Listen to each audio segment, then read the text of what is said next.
Yoni Mumchim. We come out of Rosh Hashanah, Ravi. Yeah, we're in the vibe. We're in the Aseret Mechubah, right? There's an arrow on my head. I'm just going to move it. Sure. Okay. So we're coming out of 1 year since the beginning of the Simchas Torah effects of the war in Eretz Yisrael, basically. Mm-hmm. And there's a lot of hostages that are going to be talking today all over the news about how they experienced, what they experienced, how they're so sad that some of the guys are still there. It was probably not very good. Yes. On my flight back here from New York, sat next to a guy from Brazil that survived. He came back especially for this Simchas Torah to talk to the news a little bit. But we also know that Iran is shaking in their pants. Yesterday we spoke to Alex a little bit, and he said that maybe now is a good time for a Nes of Purim, like because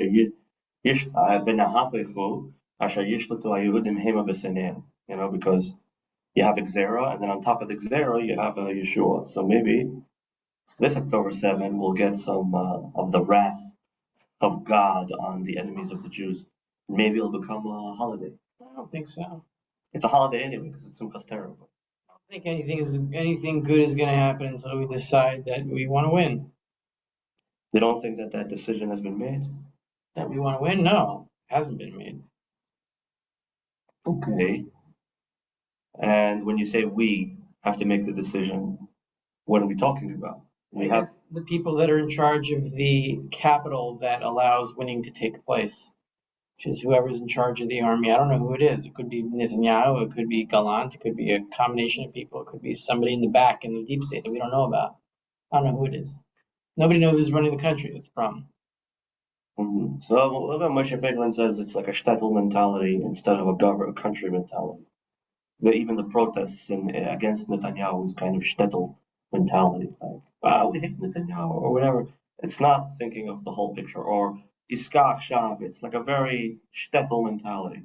It's a shtetl with missiles. It's like it's not a country. It's not a nation. We're like the Warsaw Ghetto with nuclear weapons. Yeah, pretty much. That's maybe the perception that some people have. Of course, people like me and you, which I guess in this scenario are the exception, we do think in a nation or in nationalistic terms. Hey, dude, we gotta flip the script here. We're not the exception. We're the rule. Yeah, we're the exception. Well, look, okay. The real question is how, like, when you see such an excitement to go up to Har HaBayis and bow, like they had this Tisha B'Av. Have you gone up yet? Yeah. You have? Of course. Wow. Look at that. I didn't know you go up there. I've been going. Really? Of course. I should have known that, but I didn't know that. I thought you were like, he's us. Check out my YouTube. You'll see. I went up like, I don't know, when I was still living in Medebra. Because that's the real front lines of the war. I mean, it's not Gaza, it's not Lebanon. It's Har HaBayis. It's the Temple Mount. That's where the war is. Right. And if you see the nationalism of Judaism, of Yiddishkeit, of a Medina Yehudit, authentic Medina Yehudit, not just in name only, would be being in Beis HaBchira, which also includes going up to Har HaBayis in this stage. So the fact that we had this Tisha B'Av, Ben Gvir, Baruch Hashem, changed all the police from Yidden and created an environment. I noticed that when I went up. Oh, okay. Not all of them.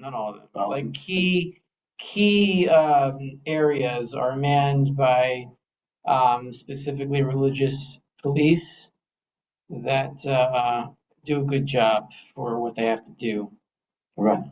So the changes that are happening in the police and the changes that are happening on Har HaBayis are very good for the national elements within Judaism. Now, it's still hard to talk about these things to people in Bnei Brak. I've spoken to some Rosh Yeshivas that have, one of them has, we met them on the plane also in Madrid, and we met them. One of them has 90 Talmidim, another one has 100 Talmidim. They were on a Schnorr tour. So, but in any case, I spoke to them about Har HaBayis, and they're like, oh, how could you talk about it? And I said, what are you, allergic to anything that has to do with Geula? Like, yeah, they are. Right. They are. That's true. Yeah, so it's a problem. I think I think the north where we live, Bechlal, we've been hit the most since the beginning of the war, because in Gaza they stopped firing missiles at some point. Well, let's be fair. We're in the Golan. We're on the other side of the Kinneret. Hasn't been hit here much compared to, let's say, Kiryat Shmona or the border of the Galil. I mean, we've gotten, just maybe I can remember like 10 to 15 sirens since the beginning of the war, something like that. Maybe more, maybe 20. It's not that much. Yeah, but compared to the Merkaz, compared to other places near Israel, the north and the areas near Lebanon and the areas near Azar, I can show you a time lapse, but you'll see that this area, I'm talking in general, has been hit the most. Kind of everyone in the comments, when you see the reel of the last year, they say Hatzafon Natush, because you're just seeing, like, if there's nothing else going on the map, at some point, let's say halfway into this year, Hamas's ability to fire a rocket was severely crushed. Okay, and maybe they can get one off. Yeah, but it'll come back because they're still there. It'll come back if we don't crush them completely. What does crushing them completely mean, man? That's the thing. Like we're still dancing around the inyan. Like, well, how do you crush them completely? You get them the hell out of there. Like, okay, how do you win a war? Like, we have all these Christians and Western society that ostensibly believes in the Bible, right? How do you win a war in the Bible? How do you fight it? Well, you kill the men, you take the women, and you take the kids. You don't have to kill the women and the children. You don't have to kill them. Mm-hmm. Like you take them as part of your society now, and you kill the men. Mm-hmm. So, like, if we don't do that, then we don't even have to kill the men. We can just say, look, you can go to Egypt. Go. Like, we'll open the gate for you. Oh, well, Egypt's gonna like declare war on us, and they're gonna be mad. Well, okay, fine. Like, so we'll take Egypt too. So we can take the Sinai back if they get mad. But like, this is what I say. Like, to people, like, imagine for instance that Gaza, or what they call Gaza, is filled with Jews, and Israel is filled with Arabs who are trying to kill them, and Egypt is the next Jewish country, like right over there. What happens to all the Jews in Gaza? Well, Egypt says, Egypt is imaginary. Egypt is a Jewish country. Well, Gaza, Jews, come to us and get out of Gaza. It would happen in a second. And why do you think it's not happening? Because the Arabs don't care about each other. They're not a single nation. They're just a bunch of Arabs. A little primitive. They might hit it in another 1,000 years. Primitive. They're regular people like everyone else, and they have an image of God, and they deserve the right to life, liberty, and happiness, and all that stuff. Mm-hmm. But they're not a single nation. They kill each other a lot faster than they kill each other. I mean, they kill each other all the time because they're not a nation. They just have certain things that are common. They have kafiyas and they wander around the desert and they speak the same language and they have coffee and eat falafel. Yeah, whatever. But they don't. Doesn't mean they love each other. Eat goats after what unites them is they hate us, which that's fine. I mean, that's what you're supposed to do. So, Rafi, let's talk a little bit about Esav, Yishmael, and Edom. We went through this, but I want to go through it just one more time. So Esav is the father of. We can't teach you guys the whole Bible. You get yourself a copy and learn a little bit of the Torah. But Esav is the father of Rome, maybe America kind of military-industrial complex. Live on your sword. Bracha of Yitzchak. Yishmael is son of Abraham. He's good at Achnasas Archim, but he's very jealous that Yitzchak is alive, because now that Yitzchak's alive, he doesn't get the inheritance. He doesn't get the blessings of Abraham, and now Yitzchak delegitimizes his existence. So he wants to kill him, and then Sarah notices that. Sarah tells Abraham, send this kid out of the house. And ever since then, I kind of feel like that's the vibe that these guys are giving, which is basically this kind of jealousy slash, this is our land. That's the thing. First of all, I want to comment on this. This is a very important point. First of all, I just wanted to clarify something I said before. When I say take the women, I don't mean do not mean mass rape of Arab women. No, far from that. Nothing like that. I mean, like, without the men, they're not a nation, so they can. Or they're not lethal. No, they're not lethal. They're not a threat, so they can like come here. They can have a normal job. They can have their lives. Cleaning lady, maybe. Cleaning ladies, whatever. Construction. No violence. You don't have to do anything to them. You can leave them. It's fine. Just like get rid of the men we're fighting, and everyone else who wants to go to Egypt go. But that's a separate. I'm not talking about any violence here. Just like you make an agreement with them, like the men go away, the women and children can stay. We'll raise the children. Rafi, do you think that Lebanon has the right to defend itself? Sure, yeah. If Israel were to go into Lebanon and say we want your land, then yeah, Lebanon would have the right to say no. We're going to fight you, Israel. And what if Israel says we want your land for a buffer zone? Well, if 10 kilometers in, it's a war, and we'll either take it or we won't take it. But we have to, if we want to take it as a buffer zone, then take it. You kick everyone out to the north or wherever they want to go. You say, this is my land now, and that's it. It's over. But you have to get everyone out.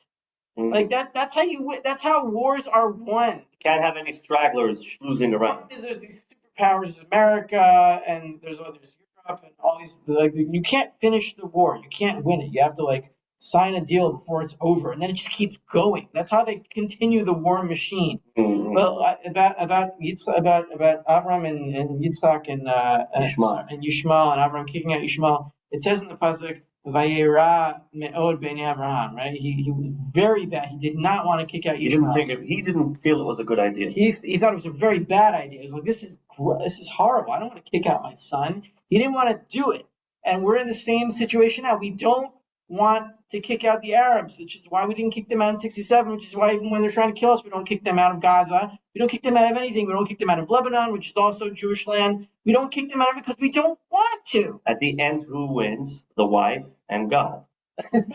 So but we're going to be forced to it. It's going to hurt. We're not going to say, I don't want to do this. Please just go away. I don't want to have to kill you. We don't want to kill anybody. We just want this war to be over. The only way for it to be over is for them to leave. Yeah, so now we know that there's ground troops in Lebanon, right? So and we had the Beeper episode, and we had Nasrallah taken out, and they don't have the guy who took, the whole chain of command and the walkie-talkies and this. What do you think is the correct? I think that even though in the beginning of the war I was very skeptical and I was very listening to Moshe Feiglin that he really was very pessimistic, or at least he was crying the cry of the pessimistic view, to be very wary of these chicken leaders that don't have what it takes to go and win a war. Do you think that today the government, with all the complications that's involved with some of the, do you think that there's a little bit more of a push for victory? Do you see that? No. No? No. I see it in the soldiers. I don't see it in leadership at all. So in the soldiers you see it, and which is also obviously translates physically in the Shofar at the end of the day. Look, there's only so much that the leaders can do. That's also true. If enough soldiers want to do something, at some point the leaders are if they have to kind of feel the room. If they say something stupid, they might get killed. One of the soldiers might be like, "What? What'd you say? You have a command for us?" No, I'm not sure if that's how it is. The problem is we're much stronger than them physically. We have a lot more weapons. We have a lot more brains. We can do a lot more sophisticated things. You saw with the pagers. You saw with the walkie-talkies. You saw with the way we killed Nasrallah. We can do all these things. We can kill as many of them as we want, and still nail clippers. All Hezbollah and all Hamas has to do, the only thing they have to do is fire 1 or 2 rockets a day that cause 1 or 2 alarms in some area, and that's all they have to do to keep winning, because that'll keep our population out. There's 60,000 to 80,000 people that are evacuated from the north. There's people that won't move back to the south. Well, that's what. No, but Rafi, but that's only 1 or 2 rockets a day, and we take from them 1 or 2 kilometers. But we don't take anything. They still have all of Gaza. They still have all of Lebanon. If you want to take it. Say it's yours. Push them out and settle the land. That's how you would win. But otherwise, we're not going to win. So you're saying that the way to win is to slowly start cutting up Gaza like a cake. Slowly or quickly. Or It doesn't matter. Just take it. Take it, declare Gaza is now under Israel rule. You have to move everyone out. There should be no Arabs there at all. So and then wherever there are no Arabs, you build a line and you say, this is now Israel. And now the Jews can go build on whatever it's now part of our country. And that's it. A national wildlife park, because there might be some animals still running around in the trees over there that are in the Okay, so you say everyone in Gaza now can now arm themselves in case of the tunnel. Gaza should be declared a national wildlife reservation for the last breeds of Hamas, and we can invite the bikers from America to go hunting over there. All the rednecks want to go Hamas hunting in a national wildlife designated area. Why do you think the books in Nach, right? Yeah. And in the end of the Torah, in Devarim, from all the way from Devarim, from Deuteronomy to Yeshua to Shoftim, right? It's all over and over again. Don't forget to conquer. You got to conquer this land. You got to clear it out. You got to settle it. And it just keeps repeating and repeating. Why does it keep repeating? Because Jews do not want to do this. We don't want to kick people out. We want to be nice. And yeah, I want to be nice too. I would love it for the Arabs to be for them to stay and for us to be friends with them. I have no problem with them being here. The problem I have is with them trying to kill me. So we have to get them out. It's so simple. And what would you, if you were to be a part of the war cabinet today, what would be your first 3 directives? I'm not a war strategist, so tactically what I'm saying could be a very bad idea. But basically, you just move a line, for Gaza, you move it south, keep going south, open the door to Egypt, and you kind of like push them out. And then you just say like, okay, wherever there's no Arabs, that's now Jewish territory, go build on it. That's it. It's very simple. It's not that complicated. You just have to decide that you want to do it. Same thing with southern Lebanon.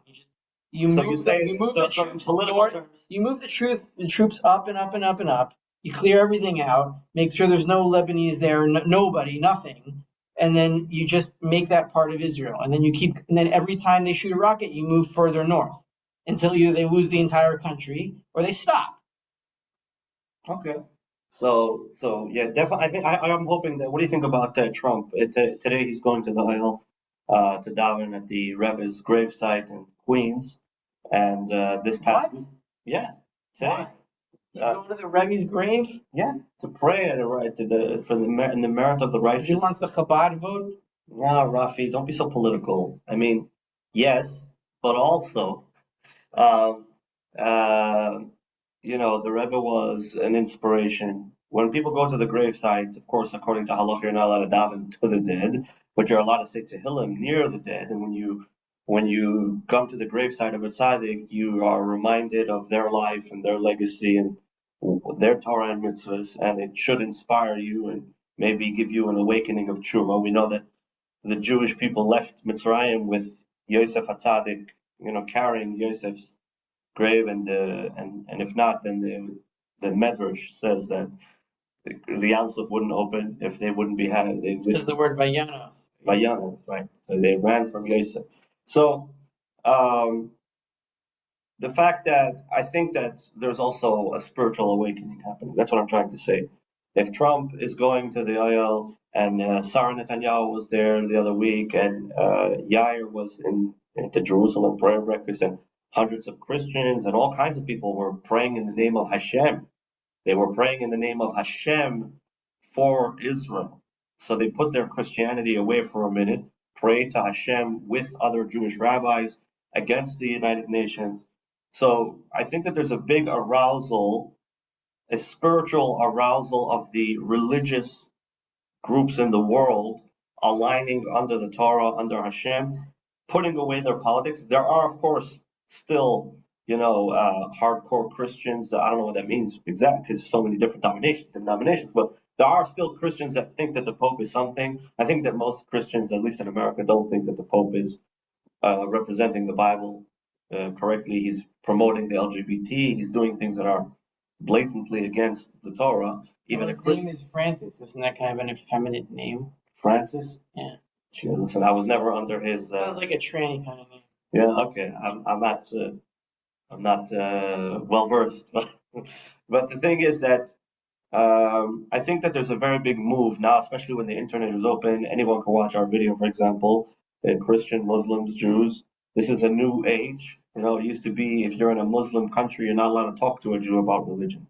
And if you're a Christian, you're not allowed to talk to a Jew about religion. You go to your church, you get your brainwash, you go do a pogrom, you know, burn a few Jewish houses, and then go back to your church. The next Sunday, the priest gets you riled up. You know, the guys can't sit still, so they go run around the Jewish town and make another pogrom. Today, it's different. You know, I know from my Noahide friends that the church doesn't stop putting out new fixes to their ideology. Every other day, they come out with another fix. Like Sounds like when you have a leaky boat, you got to keep like plugging the holes. exactly. So, like a very significant one would be that till recently, it was obvious to every Christian that the covenant ended with the Jewish people, and it started with the Christians afterwards. But now they're like, maybe not. The Jewish covenant continues. Our covenant also continues. You know, look, we've been having this discussion for 2,000 years. No, not quite 2,000 years. Let's say like 1,800, 1,700 years, because like for the first 200-300 years, Christians were just Jews that, you know, no, we're just trying to get attention. Like worshiping a guy for some reason, but like, isn't this kind of old? Like we're the problem is we're still here. Not only are we still here, we're back in the land that fulfilling the Torah, that we're from, and they're saying that the covenant was canceled. So that if the covenant was canceled, like why are we back here? Oh, because we're evil. Well, are we that great? Are we so amazing that we're so successful that we somehow made it back here, surrounded by a bunch of Arabs and you know, we're back at the land that God happened to promise us. This is ridiculous. Of course, we're back here because God gave us the land, and you know, we're undergoing punishment right now because we don't want to do what needs to be done, which is what I said before. We have to win the war. In order to win the war, you got to like push them out. So, okay, I mean, you can call that controversial or ethnic cleansing, whatever term you want, but like that's how it's going to end. Otherwise, it's not going to end. It's just going to keep going. So until we do that, it's not going to end, and we're going to end up doing it anyway because that's Hashem's plan, right? Because Hashem, there's a lot of similarities between this situation and Purim, because also in Purim, one of the things that because we're fighting Persia, we're fighting Paras, we're fighting Iran, so it's the same. Haman is also an outsider, similar to like the way the Iranian government is an outsider to the locals. The locals don't like the Iranian rulership. It's kind of the Shah was kicked out, their king was kicked out, and so on and so on. They didn't like the Shah either. They didn't like him either, right? But this so. I don't really like anyone. They just want to be left alone like everybody else. I mean, if I'm just going off of coloring books, yeah. Rafi, just off of coloring books, yeah. Haman, you know, Haman looks like the guy Khomeini. You know, it's the same, you know, that messed up hat with the pointy nose. I don't know. I never saw a picture of Haman. Well, you should get one. In Judaica world, in Crown they have coloring books. No, I'm saying that the character coloring books are very authoritative. Yeah, no, I'm saying the pointy, you know, the pointy ears or the pointy nose. It's just this like creepy advisor that just like hangs around. That's very similar to the, you know, to these ayatollahs. What are they called? You know, so there's so many words for Muslim rabbi. I don't know, like what they are. Sheikh, Imam, Sheikh, Imam, Ayatollah. There's like 7 or 8. How many are there? I don't know. Same Imam, different name. Okay. I don't know. I'm not sure myself. The thing is, so as what I'm trying to say is that Mordechai says to Esther, right? Who knows if this is not their purpose? Hashem is giving you an opportunity to fix your tikkun of your neshama, to do this thing right or whatever it is. And who knows if this is not the reason you're here right now, in this moment. And if you don't do it,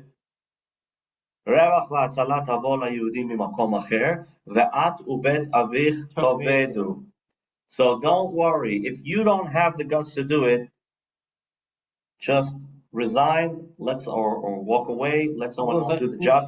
The pasuk Not doesn't only say that, resign. It says if you don't do it, you're going to die, it says you and your entire family. In other words, including me, right? Why? Mordechai is saying, "Atu veit avich," right? No, he says רווח וידע. Okay. רווח והצלה תבוא ליהודים ממקום אחר. Yeah, like you and I will die, and the Jews will be saved by some other way. So he was including himself in the solution. We could say the same. I think he was. It's unclear whether he was including himself literally, but I mean, Beit Avich could be Avichail, her father, or Avichail is Mordechai's brother. But I can say the same thing to the government. Respectful way. She was an orphan, yeah. Yeah. So like, if you were talking to a black guy in the hood, you would tell him you and your mama. But if you're talking to a respectable Jewish queen, I mean, of course she was forced into it, whatever. But you're talking to Esther, you say Atu bet avik, not At ve'ima shelach. That would be a little cheap, Yeah, I can say the same thing to the Israeli government now. Like, the solution to this war is clear. You gotta conquer the land and drive out the inhabitants, just as Tanakh says over and over that we have to do. We want to kill as few people as possible, not kill anyone if we can avoid it, and just have them just run away to another country and go away and save as much human life as possible.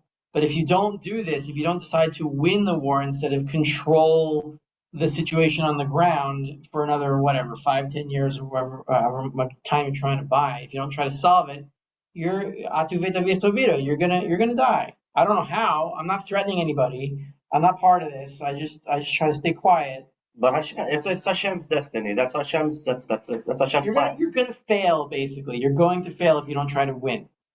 And so eventually we're going to have a leader that tries to win. And when he tries to win, he will succeed, because it's not that hard to win if you just decide to do it.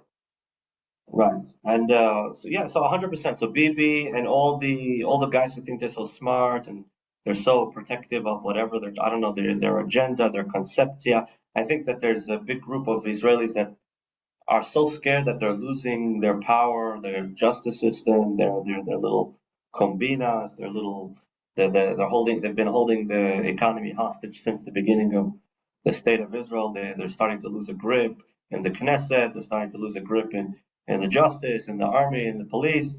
And I don't know if I believe that. We've been saying that Netanyahu has been losing the grip on the country for however long he's been in power, and he keeps staying there. No, I'm not talking about Netanyahu. I'm talking about the left, what we call. Oh well, the left has the Supreme Court, and right, but they lost 80% of the army besides the guys on top. They lost the police because Ben Gvir is there. They lost the Knesset because the right is the majority. Yeah, hopefully we can get. And they're about to lose the justice as well. And once they lose the justice, they're going to just be lost. They're going to join the lost tribes.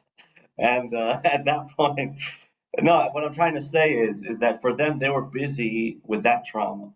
Mm-hmm. That trauma of, oh no, do we have to now become religious? What these secular Jews I think they don't understand. They've been in Israel for so long. You can be a secular Jew anywhere in the world. You can act a total schmuck anywhere in the world. No one has a problem with you. And even not all secular Jews are schmucks. No, I mean comparatively to, like, okay, let's say they have a problem with Bnei Brak shutting down all the streets on Shabbos. There's nowhere in the world that you're not allowed to drive on Shabbos other than Bnei Brak and Bet Shemesh and a few other, and Yerushalayim and a couple streets. So if that's what's so frightening to you, anywhere else, literally anywhere else in the world will be fine, and you probably made your millions by now anyway. So just get up and go. And you want to live like a guy, go to India, go to some other place that you feel is not threatening who you are, and you can continue gambling or messing around with different girlfriends, whatever. Maybe that's what's going to happen here. I mean, all the people that they're not interested in being Jews. They're just interested in being left alone, and they happen to be Jewish and they can't get rid of it. So they're not being left alone here, so they'll have to leave, and then maybe we'll just be left with people who are actually be Jews here. Exactly. Like if you can't, okay, so you have two choices. Or if you can't fight him, join him.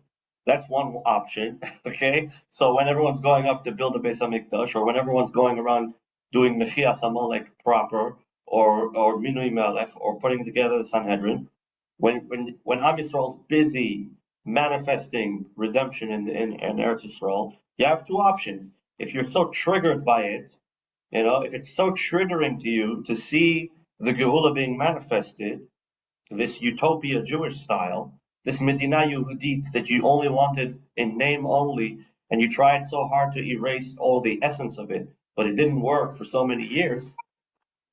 So then, if you can't do that, what is it? If you can't fight him, join him. That's, I think, every 2-year-old on. Every 2-year-old on TikTok knows if you can't fight him, join him. I don't understand why these people for tens of years are just sitting there getting traumatized by the fact that the religious people have 7 kids a family. The issue is that the seculars and also the secular-leaning traditionalist Jews that appreciate tradition, but they don't want to take it that seriously. They think that we're like just the Jewish contingent of Iran, and that if we ever have real power, we're just going to force everyone to keep Shabbos and kill everyone who doesn't keep Shabbos, and force halacha on everyone, Right, but I always say that there's no music videos. There's no music. Not going to do any of that. Right, so there's no music videos. If you type in Moshiach on YouTube, it says Avram Fried is over there singing that we're going to conquer Tel Aviv and we're going to take some gays and stone them in the middle of town. That's not what the Jewish people or religious people are yearning for, and it's not what we do. You know what we're gonna do? We're gonna sing a lot. We're gonna dance a lot. We're gonna go to Har HaBayit, and we're gonna offer a Pesach for a corn Pesach, a Pesach sacrifice on Pesach, and we're gonna say, look, if any of you want, come join us. Come to dinner. Barbecue. Come and join our barbecue. And if you don't, fine, whatever. Go to Tel Aviv and do whatever you want there. We're not going to force anyone to do anything. Exactly. Look, the thing is, I'm saying that it's a straw man argument built out of fear because it doesn't have true substance. What's this now? It doesn't have true substance. If it would be a true argument, then I would lean it. I would give it credence. But I don't give it credence because it's a straw man argument. No religious Jew is trying to say that if the religious Jews take over Israel, they're going to do such a thing. And we know a Sanhedrin that kills someone once in 70 years is considered a bloody Sanhedrin, right? So we know that that's not the way. The religious Jews rely on changing public opinion via chinuch, via education. And education takes time. And in any case, you can't even hold someone responsible for not being Mekayim a mitzvah if he doesn't know enough and he wasn't warned before and he doesn't know exactly what's flying anyway. In other words, there's no punishment without any warning. So the Jewish system, and I think that, of course, anyone who knows that the Jewish system is the authentic, original system. Of course, we translated the Torah into the languages of the world. Some say it was a dark day. Some say it was a day of light. We spoke about this yesterday. I think it's pretty much agreed by Chazal. It was a dark day. Yes. And that day, all of a sudden, the Greeks, until today, you can write a Sefer Torah in Greek. No, you can write a Megillah in Greek. In Megillah, I'm sorry. Megillah, you can write in Greek. What Greek is called a nice language or something? Well, it was called that way because everybody spoke it, so they had no other choice but to call it that. Okay. So then all of a sudden you have all these non-Jews, Plato and Aristotle, and they have all these great ideas, and all of a sudden, oh, I have an idea. Oh, surprise everybody. Till the Jews didn't translate the Torah to all the languages of the world, all the nations were like backwards in civilizations. They were shoveling crap and living very. That really was the challenge of Hanukkah, because for the first time, like Judaism was being challenged with the philosophy that made some sort of sense. Yeah, it was cohesive a little bit. Yeah, Aristotle, Plato, Socrates, and the Greek philosophy, and their Aristophanes, and all those other Euclid and geometry. I mean, they had real chachma. Yeah. And it was Yeah. And it was a challenge. Like, how is Judaism gonna stand up to this? And in a way, it didn't. I mean, ultimately we won, but Hellenism had its inroads here, and it almost succeeded in destroying us. But So I think that a non-Jew can study the Torah, but he should always come back to the Jewish people once in a while to just double check that he's truly interpreting it and getting it correctly. You know, because it says "Chochma b'goyim ta'aminu, Torah b'goyim al ta'aminu." yeah, Wisdom in the nations you can believe. They tell you we engineered a beautiful boat. Okay, fine, we give you the boat.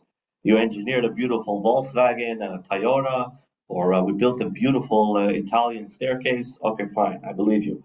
But Torah b'goyim al ta'aminu. If they come and start telling you, "Oh, I'll explain you this," yeah. Basically, that means, like, if they come to a Jew and they say, "We know what's right and wrong, and we're going to tell you Jews what's right and what's wrong," that's where we stand up and say, "No, no, we tell you what's right and what's wrong, and if you don't agree with us, then shut up." right, pretty much. But I think circling back to what we started with Yishmael, Esav, and Edom, and Yaakov in Israel, I think that in the Geula manifest, Edom protects Yaakov.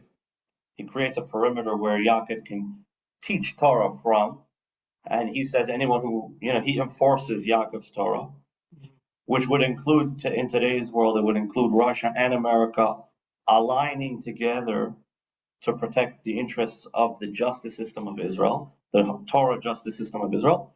And in the Geula narrative, Yishmael gets over his jealousy. He stops being jealous, and he does Achnasas Archim to the 70 nations when they come up every Sukkot to daven in front of Har Hashem.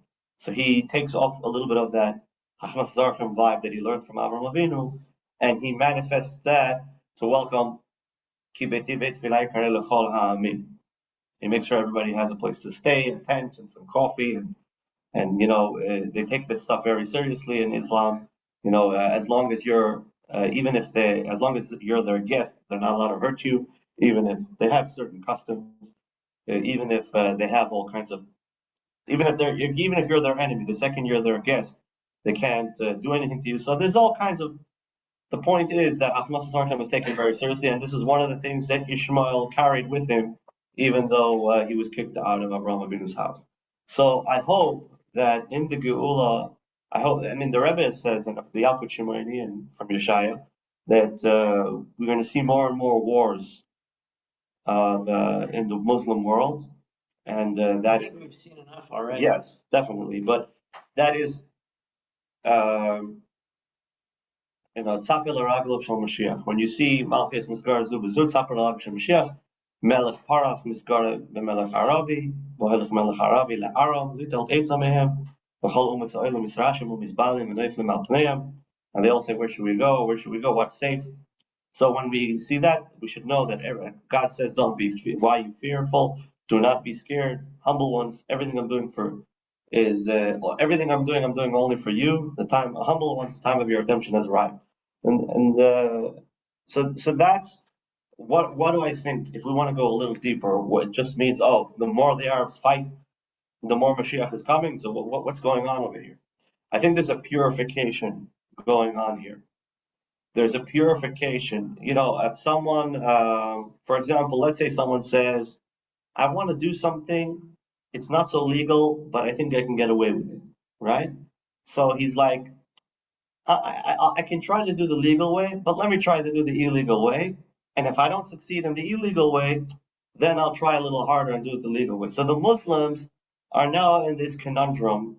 They're like, if we can smack the Jews, then we'll smack the Jews, which is the illegal way. In other words, to kill Yitzchak and then get the blessings of Avram. But if we can't get away with that because Avram doesn't let us, because our father doesn't let us, then we'll just say, okay, fine, we'll work with Yitzchak. We'll work with the children of Israel.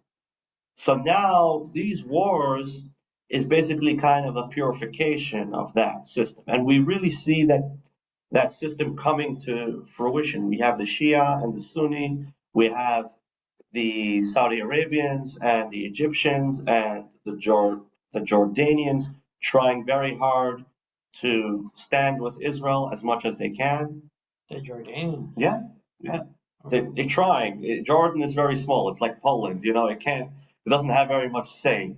If someone, it's like, if Hitler comes up to them, they're like, okay, whatever, yeah. But they're kind of smack in the middle. But they worked with Israel for many, many years, and they would want to be part of that Abrahamic Accords. They would want to be part of all that. So you have a lot of Muslims. Once you look at it like that, also you start to realize that it's not all the Arabs against the Jews. On one hand, yes, but on the other hand, you also have a lot of Arabs which are enlightened. The Iranians aren't even Arabs. That's another thing, right? And then you have players in the Middle East which would be totally happy with Israel successfully, being the policeman together with America of the entire Middle East. Saudi Arabia has been working with America forever. They don't have a problem with that. And there's a lot. So what's really left is just a few, outposts of garbage left over, a terrorist cell here, a group here, a little cancer leaching onto the bloodline. The biggest cancer is the Israeli government itself. Of course, the Jewish people have their own internal conundrums they're working with, right? Yeah, if not for this war, we'd have torn each other apart in the stupid judicial reform nonsense before October. But Rafi, I digress. I'll tell you why. Because yes, it's true that we have our own internal issues, but the worst leftists didn't do what happened on October 7th, physically. I know we're not capable. Jews are not capable of what they did on October 7th. And my grandmother said, we've seen a lot of wars since the beginning of this country, the state, what did they do? but never like this. Never this kind of achzariyut. They drugged them up with I don't know, hashish or meth or a combination of both. Jews are physically not capable of doing what Hamas did on October. We would just throw up. We would rather die than do that to any Arab women or children. We never ever do anything like that. So I think that we have a little bit left in Hamas and Gaza. We have Hezbollah is on top of the government in Lebanon. So it's just a couple. It's not a big. And even in Yemen, the Houthim, they're just a minority cancer. Okay, so in Gaza, Hamas is a cancer. In Lebanon, Hezbollah is a cancer. And what's the root of Hezbollah? Chazav means lying. Chazav. Okay. God lied. Hezbollah. And also, Chazav is like when you have a tzipiyah and achzava. You have a tzipiyah is. Yeah, party bechafsi kol adam kozev. Kozev is someone that lets you down. He lets you down every time. You have higher expectations from him, and every time he lets you down. So a letdown,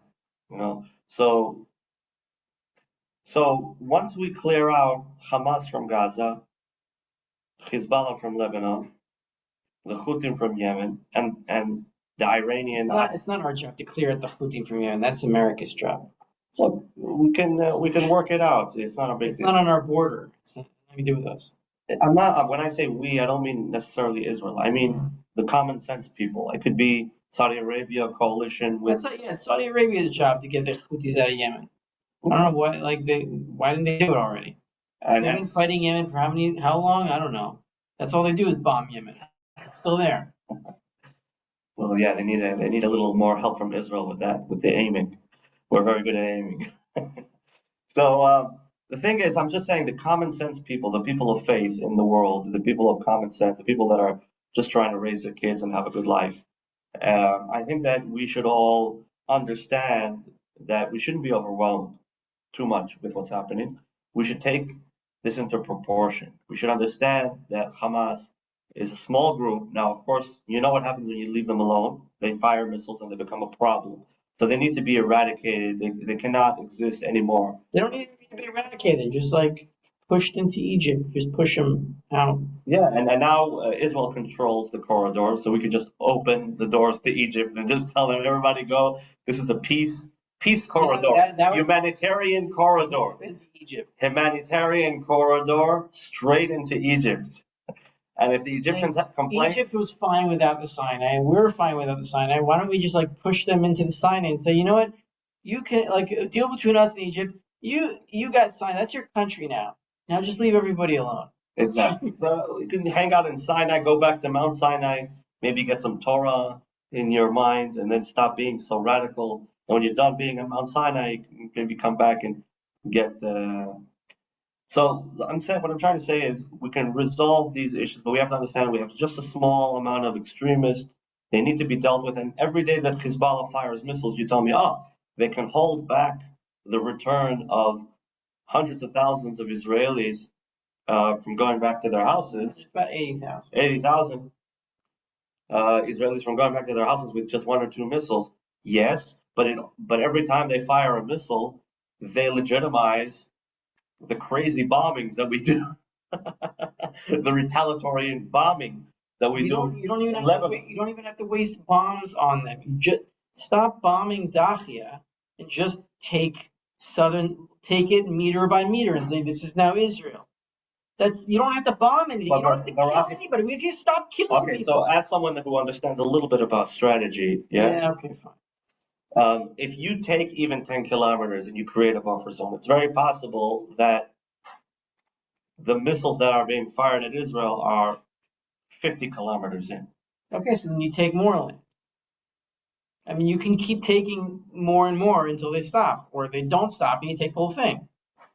Okay, Lebanon, you heard it from Rafi first. If you don't stop, you just take the whole pot. Like Lebanon's pretty small. It's not a big deal. You can take it. What's a synonym for the base of Mikdash? You can take it. A synonym for the Holy Temple.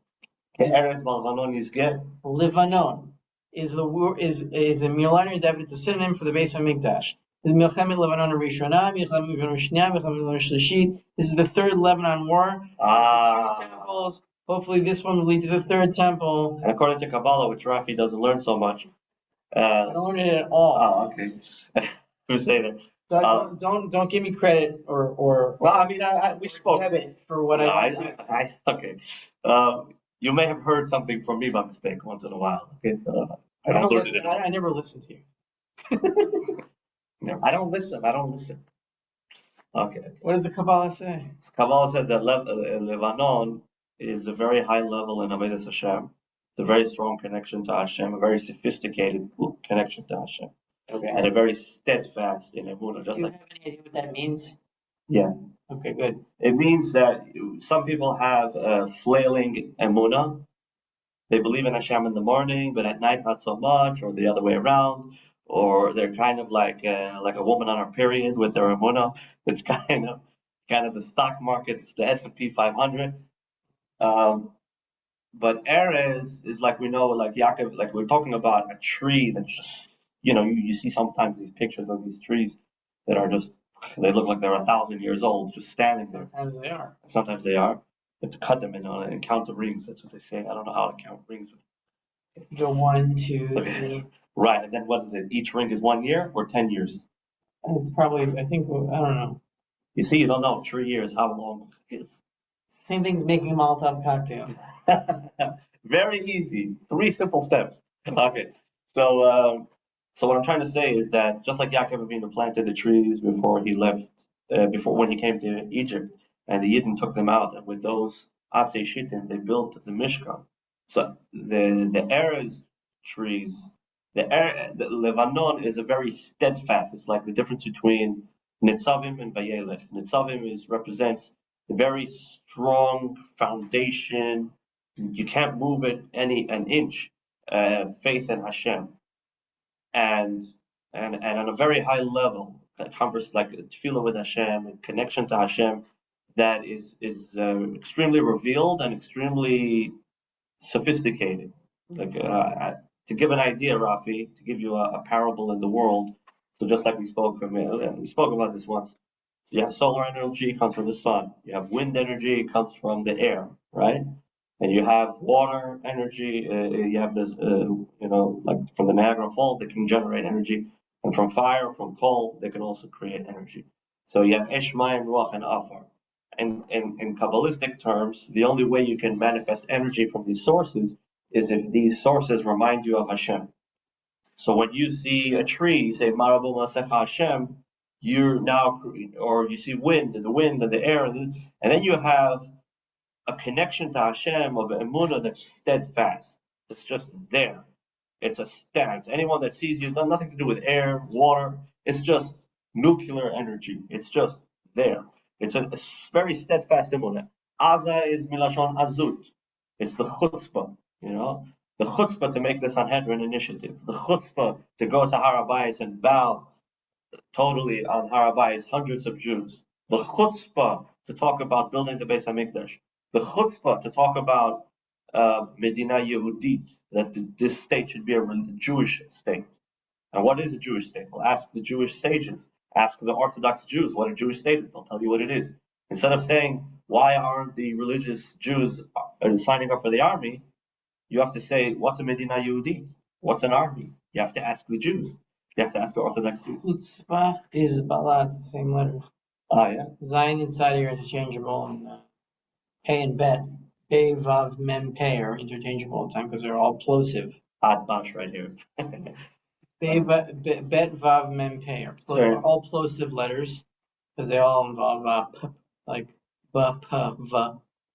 This is from Rabbi Dawid Bar Chaim's teachings on. No, I just read it in the Eitz Yosef on Dvarim Rava yesterday, actually. Okay, so Hezbollah also has that chutzpah element to them. So Be'ezrat Hashem will take this chutzpah away from the klippa. We'll use it for kedusha, and we'll see many victories. Rafi, closing statements. Let's win the war. Yalla, la nitzachon, Karen. All the best. Thank you for joining us. Like, share, subscribe. Say yechi. Don't say yechi. For Moshiach, for the king. Long live the king. Like they said, like it says, yechi Adoniya David. You know why we say Shalom Aleichem in Kiddush Levana? I don't say Shalom Aleichem in Kiddush Levana. Why? I just say Baruch Hashem. I did it with my son last night. That's it. No dancing. No Shalom Aleichem. Just say the bracha. You don't say David Melch Yisrael Chavakayim? No. I mean, not that I don't agree with it, but I don't say it at that point, no. Okay, so in the regular nusach, it says David Melch Yisrael Chavakayim 3 times. Regular nusach? That's the nusach from the Masechtos Ketaniot. Okay, so nusach hari. The regular nusach is Baruch Hashem Hashim. The end. The end. That's it. That's the regular. If you guys want a business card with an even shorter nusach, go to Machon Shiloh. They have a business card for everything. I mean, David Bar Chaim probably has a business card with slichas on it. I mean, you just do Adana Seliha, Toda Rabba, Achi, boom. It's like, anyway, so it's like he should make a business card. Close it up. Okay, let's wrap it up. The point I'm trying to say is that we say David Melch Yisrael Chavakayim, and then you ask the guy Shalom Aleichem, Aleichem Shalom. You said David Melch Yisrael Chavakayim, just checking if everything's okay, But it says that tzaddikim b'misasam kruim chayim. Tzaddikim are called living. They're called living, and we have a pasuk in Tanakh, Yechihamelach HaMelech David L'Olam. That's what they said to the king. Shema said that. Shema said that, and that's the Rebbe says that it gives energy to the leader, to the king, when you say these things. So first of all, we have to establish the Sanhedrin, like we're trying so very hard to do. We had our 7th conference this year, and we have over 30 judges and advisors. Bezrat Hashem will continue to stir about that. And Bezrat Hashem will establish a Sanhedrin. According to Halacha, we'll have a king, and we'll be able to do Messiah HaMelach proper and build the 3rd Beis HaMikdash and serve Hashem as a nation. All the best, Kevin. All the best.